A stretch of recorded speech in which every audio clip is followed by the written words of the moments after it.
Prezadíssimo telespectador, seja muito bem-vindo a mais uma entrevista do programa Mídia Cidadã, que debate comunicação, cidadania.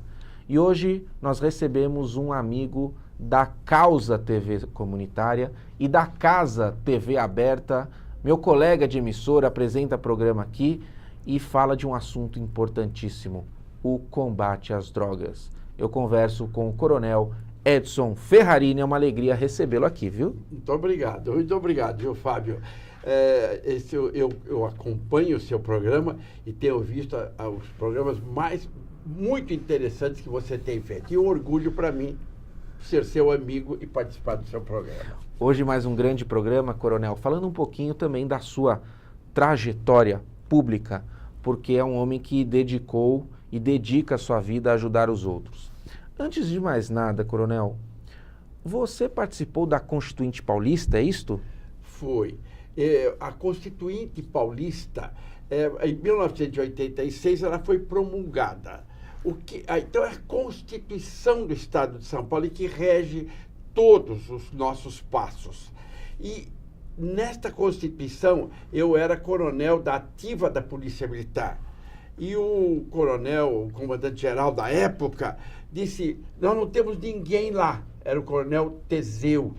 E ele, então, me convidou, falou para 10, 20 oficiais, falou, alguém precisa ser deputado estadual. E aí que eu fui ser deputado estadual. E eu já tinha alguma passagem, eu já tinha alguma trajetória, eu era jurado de um programa de calouro que pouca gente lembra, era o Clube do Bolinha. Bolinha era meu grande amigo, Bolinha. E eu participava de um programa de rádio durante mais de 10 anos, o programa do Zé Bétio, um dos maiores comunicadores da história do Brasil, chama Zé Bétio. Um homem que não tinha faculdades, mas tinha um poder de comunicação simplesmente fantástico. Então, tinha algum conhecimento. E daí eu me candidatei e fui eleito pela primeira vez. Perfeito. Coronel, a PM estava ameaçada durante a Constituinte? Veja, essa pergunta é muito importante e muito interessante para os meus amigos da Polícia Militar até tomarem conhecimento disso, que é uma das primeiras vezes que eu vou falar. Na Constituinte, a Assembleia Legislativa de São Paulo tinha 84 deputados. Veja o que vai acontecer. Entre os deputados que estavam lá, meu inimigo da Polícia Militar, José Dirceu, era o deputado estadual dos mais votados e uma bancada do PT de 10 deputados. E ele fala para mim, presta atenção, meu amigo da Polícia Militar, meu irmão, ele fala para mim, eu estou aqui para acabar com a Polícia Militar de São Paulo, não hoje que o Zé Dirceu está preso. Naquela época o Zé Dirceu, e ele dizendo, por que eu quero acabar a Polícia Militar de São Paulo? Vou reduzir vocês a 3 batalhões de choque, só, e mais nada. Por quê? Porque a Polícia Militar de São Paulo foi o braço armado da Revolução de 1964. O General Figueiredo foi o presidente da República, foi comandante-geral da Polícia Militar, foi presidente da República, foi chefe do SNI e a Polícia Militar de São Paulo foi o braço armado da Revolução de 64. Isso, José Dirceu falando na minha frente, ele crescendo, e ainda me diz, serei o próximo presidente da República. Isso ele falando. E vou acabar na Polícia Militar de São Paulo uma coisa que se chama Tribunal de Justiça Militar. Ele falou, só 3 estados do Brasil tem. E vou acabar com essa excrescência e fala assim. Quer dizer, ele vem com aquele ânimo negativo do PT e ele acha que a Polícia Militar seria um empecilho para toda esta picaretagem que eles mostraram ao longo do tempo que eles estão no poder. Daí o que acontece? Cada artigo que era votado na Constituição, o Zé Dirceu, se fosse contra a Polícia Militar, ele impedia, ele sabotava, tudo ele queria prejudicar a Polícia Militar. Resultado, a sorte é que eu era professor de Direito Constitucional, eu já era advogado, eu era professor, então eu conhecia aquilo profundamente.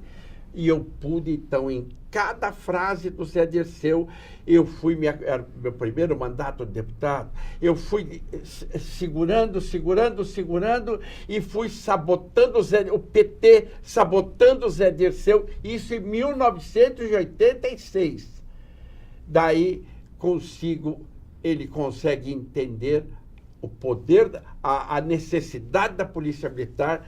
Resultado, ele não acaba com uma vírgula da Polícia Militar, eu mantenho todas as prerrogativas, acrescento tudo aquilo que o povo de São Paulo precisava. O Tribunal de Justiça Militar, que é um órgão da maior dignidade de São Paulo, hoje o Coronel Pereira, o juiz, o Coronel Prazá, que é o presidente, enfim, são juízes da maior dignidade, eu mantenho e ainda aumento uma vaga. Daí eu aumento essa uma vaga e a Polícia Militar, todas as prerrogativas delas são mantidas. Crio no artigo 155 da Constituição Estadual a Polícia Ambiental.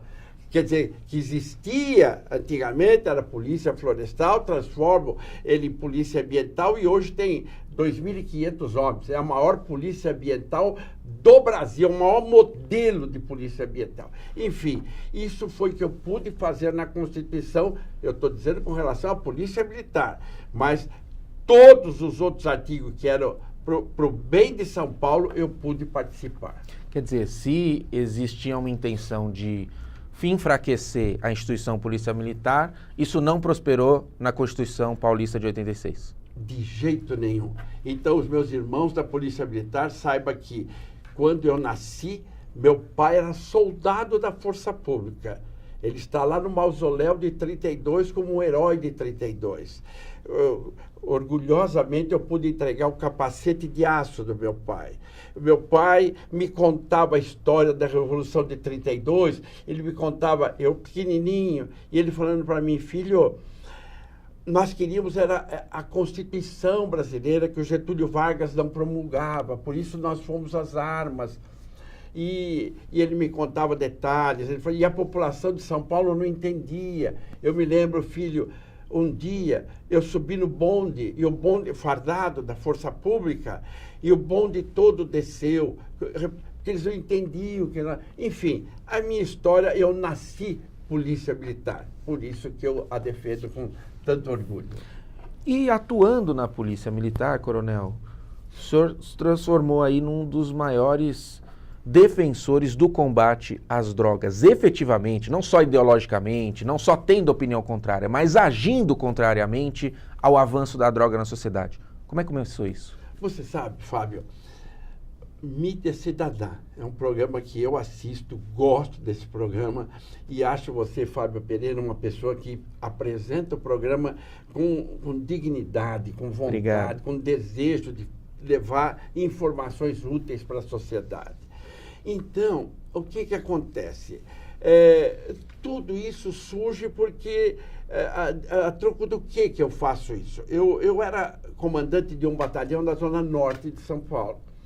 E nesse batalhão, eu comandava 500 homens, o que é normal para um coronel comandar. E eu tinha um soldado, olha que coisa chocante da história da Polícia Militar, poucas vezes isso aconteceu. Deve ter acontecido raramente, ou nunca aconteceu. Uma viatura da Polícia Militar com motorista, soldado, e esse soldado, o rondante, me traz, mostrando que ele tinha dentro da viatura um garrafão de 5 litros de pinga. E esse garrafão com funil, que esse soldado, ele pegava e ele bebia, ele enchia, ia a Zona Norte de São Paulo, tem a Serra da Cantareira, onde tem a mata, a serra.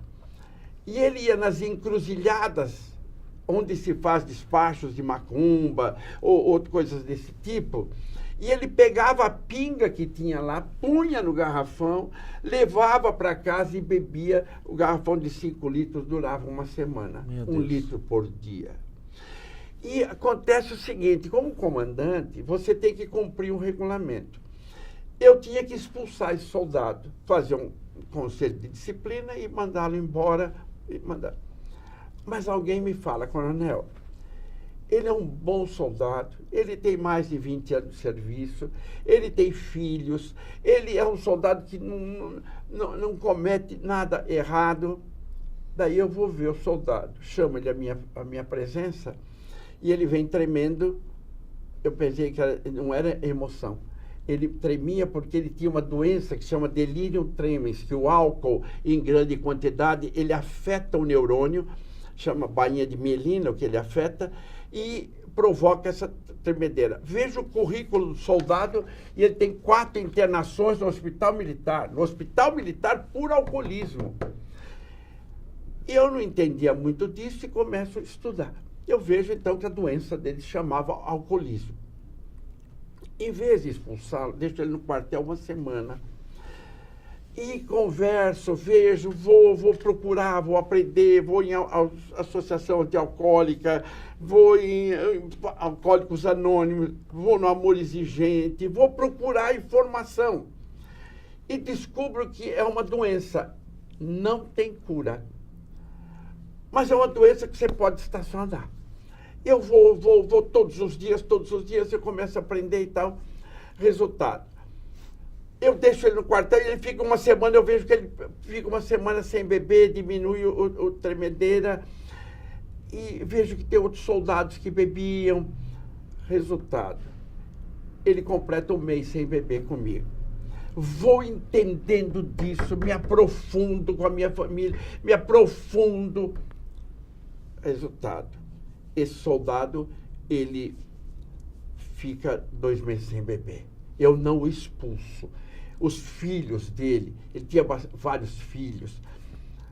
Então, dali, se você quiser, eu tenho até um troféu que eu entrego para esse soldado, e esse homem, ele completa 43 anos sem uma gota de álcool. Tem isso gravado? Eu tenho isso vídeo gravado. Vamos assistir? Vamos assistir? Vamos, vou pedir o pessoal rodar o VT. Você acha que um alcoólatra que bebe 1 litro de pinga por dia merece esse troféu? Você daria a ele?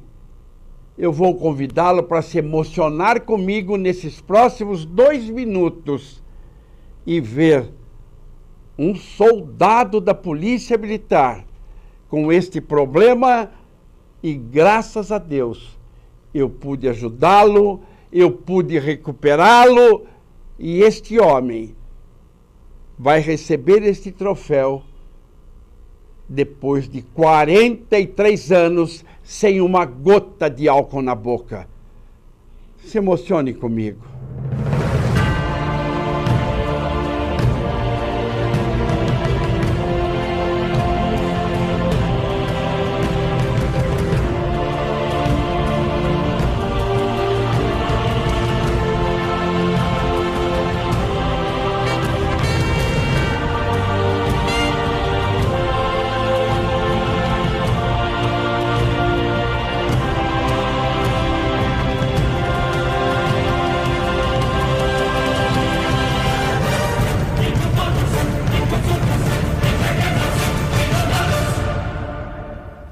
Foi uma alegria estar hoje aqui na Academia de Polícia Militar do Barro Branco. Esse local onde eu, em 1954, entrei como cadete e aqui fiquei meus 5 anos para ser oficial da Polícia Militar. Hoje, na formatura geral, cujo comandante é o Coronel Celso, eu pude participar dessa solenidade e entregar ao primeiro sargento Heraldo Serpa um troféu daquele homem que eu era comandante e que começou a beber na viatura de tático móvel. Ele levava um garrafão com 5 litros de pinga, ele enchia com um funil, levava para casa e bebia. Este homem, que tinha 4 internações no hospital militar, Este homem hoje recebeu das mãos do Coronel Pereira, juiz do Tribunal de Justiça Militar, do Coronel Flamarion, representando a Associação dos Oficiais da Ativa da Polícia Militar, o troféu 43 anos, o primeiro sargento Heraldo Serpa, com 14 netos, vários filhos, e ele hoje pôde dizer, chorar de emoção e me dizer: coronel, eu tenho muito a agradecer a Deus e abençoar o senhor. Eu é que fico feliz por Deus ter me dado o dom de poder salvar vidas e orientar os nossos filhos. Muito obrigado. Coronel, emocionante, hein? É verdade. Você veja como é bom. É bom você salvar vidas. Dali eu não parei mais. Dali eu escrevi o meu primeiro livro. Dali eu escrevi o meu primeiro livro sobre drogas. Porque eu vejo que... daí eu começo a ver que várias pessoas começam a me procurar. Eu vejo que a droga... o caso do soldado Heraldo Serpa era... Hoje ele é aposentado como primeiro sargento. Tem os seus 14 netos, filhos e tal. E essa emoção me contagia tanto, e eu fico tão feliz em salvar essa vida, que eu começo a estudar, me aprofundar. E vou me aprofundando nisso, e tanto assim que mais adiante lá vou eu. Daí eu me animo, eu vou para fazer faculdade de psicologia de 5 anos, para me especializar nisso. Faço faculdade de 5 anos de psicologia. Gosto tanto que depois eu vou ver, porque na Holanda, na época, se falava que foi o primeiro país que tentou liberar as drogas. Vou para a Holanda, vou para a Hungria, França, Inglaterra, ando o mundo estudando drogas. E resultado, me aperfeiçoei e daí monto um centro de recuperação, que fica durante 40 anos de frente à Igreja São Judas Tadeu, e esse trabalho passou por ali um Maracanã lotado. Maracanã lotado são, entre palestras e tudo, eu cheguei a ajudar 200.000 pessoas. Coronel, dentre as várias pessoas que passaram pelo seu consultório e que tiveram um tratamento honroso e venceram esse malefício tremendo, teve um caso do jogador Dinei, é isso? O Dinei, exatamente o Dinei. Jogou no Corinthians. Isso aí, o Dinei joga... O Dinei, esse corintiano, que o pai dele foi jogador do Corinthians também, foi convocado para a seleção, o pai do Dinei, que era o jogador. Então, o que acontece com o jogador Dinei? Olha que interessante esse fato aí. É uma homenagem que eu posso prestar aos corintianos. Um São Paulino prestando homenagem aos corintianos. O Dinei jogava no Curitiba, lá no Curitiba. E lá no Curitiba, ele jogava, e o que acontece?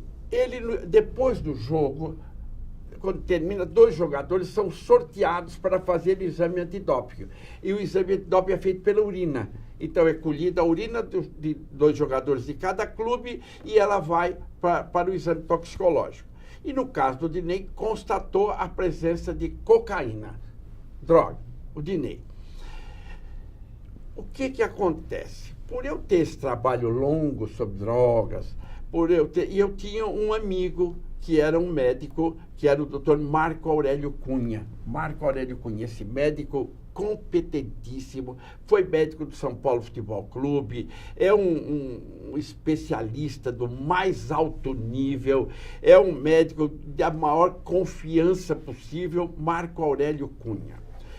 E o doutor Marco Aurélio Cunha, que era o médico do Curitiba, me liga e diz: Ferrarini, eu estou com este problema. O que a gente pode fazer pelo Dinei? E ele suspenso 1 ano. Está suspenso de jogar futebol 1 ano. Ele está lá no Paraná, jogando no Curitiba. Ele ia ter um julgamento 1 semana depois, na CBF no Rio de Janeiro. Ia ter um julgamento lá no Rio de Janeiro. O jogador Dinei, o que acontece com ele? Ele ia ser julgado lá. O doutor Marco Aurélio me convoca e diz: o que podemos fazer? Eu falo: vamos fazer assim. Eu vou ao Rio de Janeiro como advogado que eu sou, escrito na OAB, Ordem dos Advogados do Brasil, eu vou fazer a defesa oral do Dinei. E como psicólogo, eu me proponho a tratar do Dinei, cuidar do Dinei. O doutor Marco Aurélio acha interessante a proposta, o Dinei também aceita, então, naquele dia marcado, vamos ao Rio de Janeiro. Tomamos o avião aqui às 8 horas da manhã, porque o julgamento lá era às 11 horas, e vamos para o Rio de Janeiro. Chegando no Rio de Janeiro, tem o conselho da CBF, Federação Brasileira de Futebol, que ia julgar o assunto. E eu, então, como advogado, vou à tribuna e peço aos juízes o seguinte: eu peço que os senhores entendam esse ser humano que está aqui do meu lado, esse ser humano aqui presente, e releve a situação, porque foi a primeira vez que isso, como advogado, eu dizendo isso. Os juízes, quando termina a minha fala, ele me presta uma homenagem. Ele diz: olha, Coronel Edson Ferrarini, sei do seu trabalho, conheço a sua luta contra as drogas, o juiz me falando isso, no Rio de Janeiro. E ele me diz assim: eu sei que não é a primeira vez do jogador Dinei, não me interessa entrar em detalhes, o juiz dizendo, mas em sua homenagem eu vou autorizar. Como o senhor está dizendo que, como psicólogo, o senhor vai tratar do jogador Dinei, eu vou atenuar essa pena e vou homenageá-lo. O senhor, eu vou deixar o jogador Dinei aos seus cuidados. Quer dizer, tudo devido à sua reputação no combate às drogas, em defesa dele. Olha que beleza, Fábio. Tratou dele. Daí acontece o seguinte: eu venho para São Paulo. Corintianos, presta atenção nesse detalhe. Ele vem para São Paulo comigo e com o doutor Marco Aurélio Cunha, esse médico fantástico. E ele chega aqui em São Paulo, acontece com o Dinei uma coisa. Não tinha duas filhas, parece, casado, não tinha onde morar, não tinha mais nada, estava suspenso de jogar futebol e não tinha, desamparado.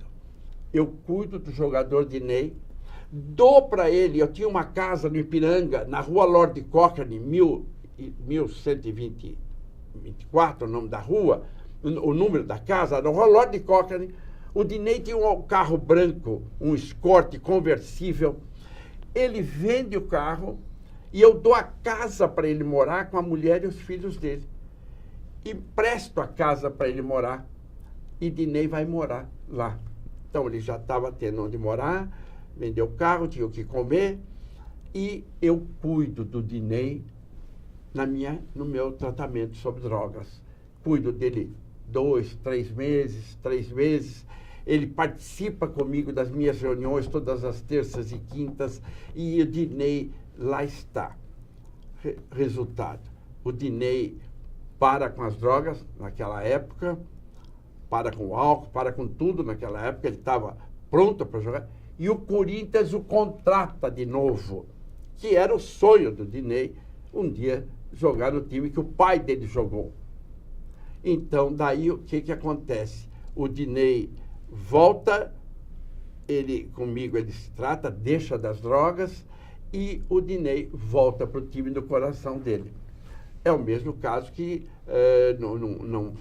o Casagrande, que a Globo fez uma sequência com relação a ele também teve problema com cocaína, e ele confessou na televisão essa sua dificuldade.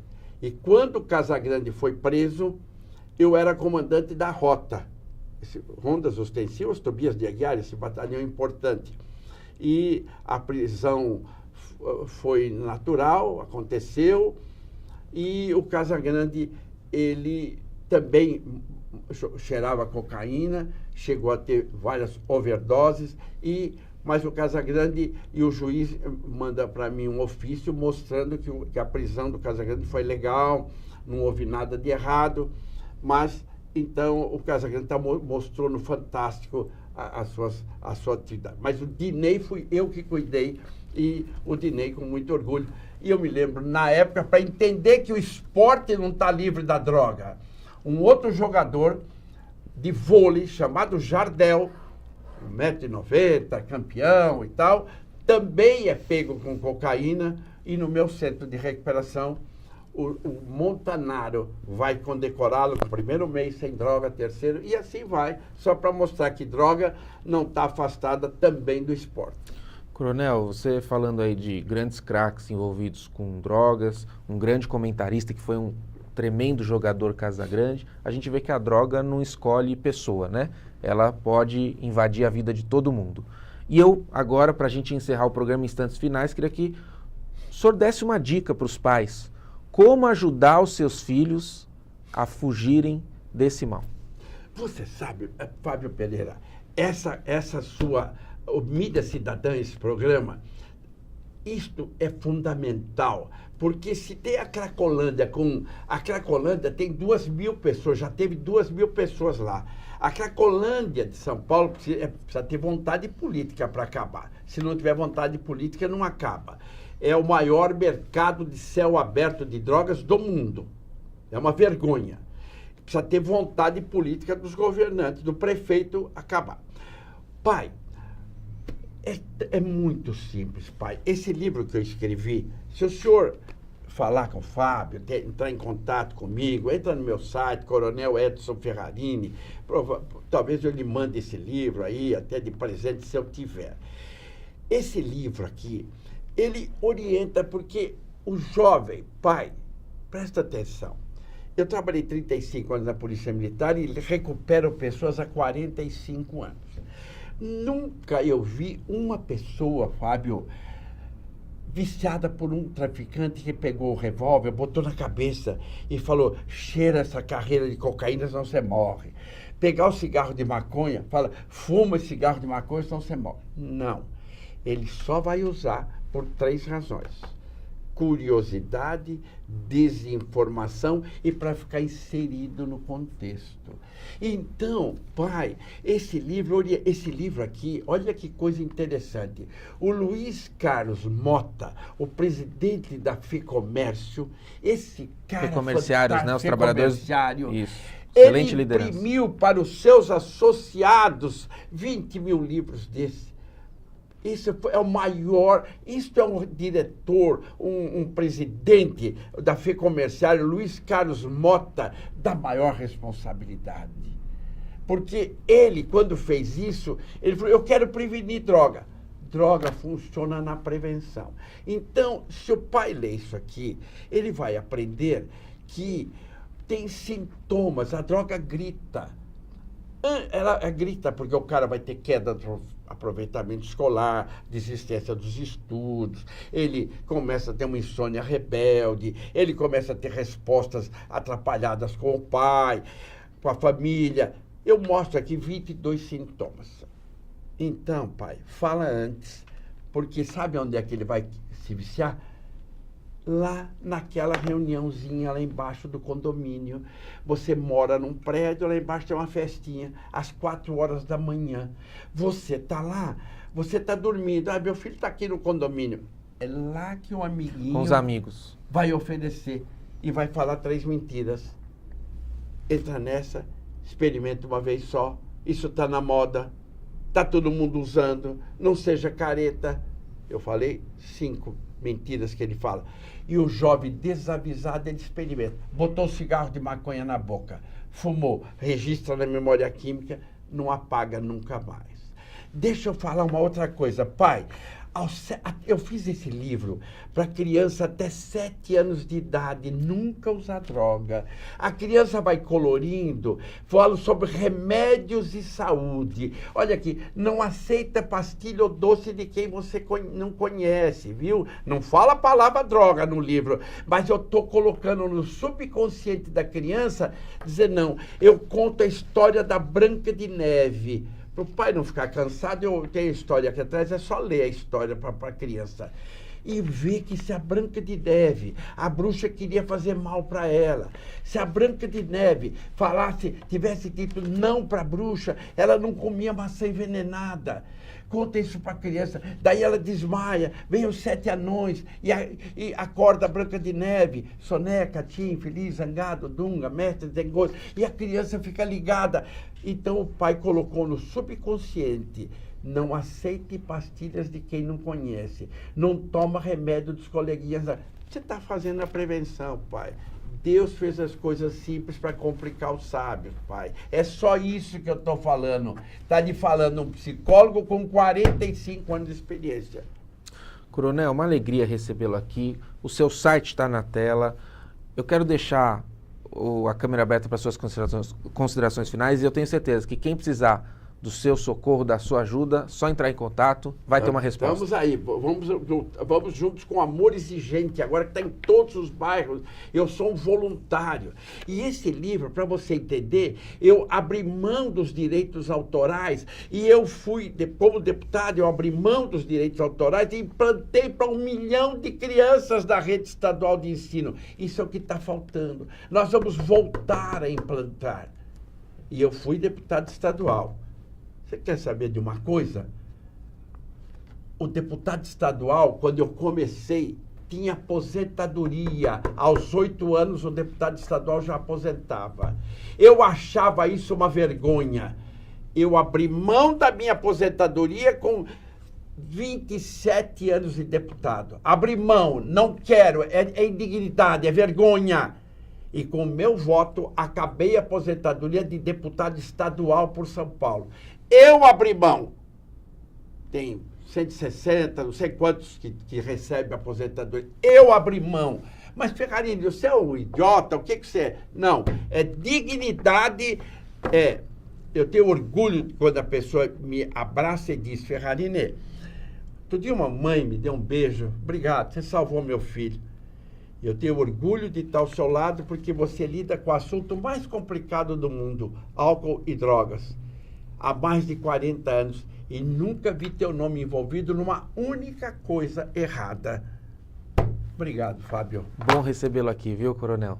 Obrigado, muito bom Fábio. mesmo. Muito bom obrigado mesmo. por essa oportunidade. A oportunidade é nossa. Viu? Este foi o programa Mídia Cidadã, que hoje falou sobre o combate às drogas. E eu convido a você a continuar ligado na TV Pública, que distribui o nosso programa. Um forte abraço e até breve!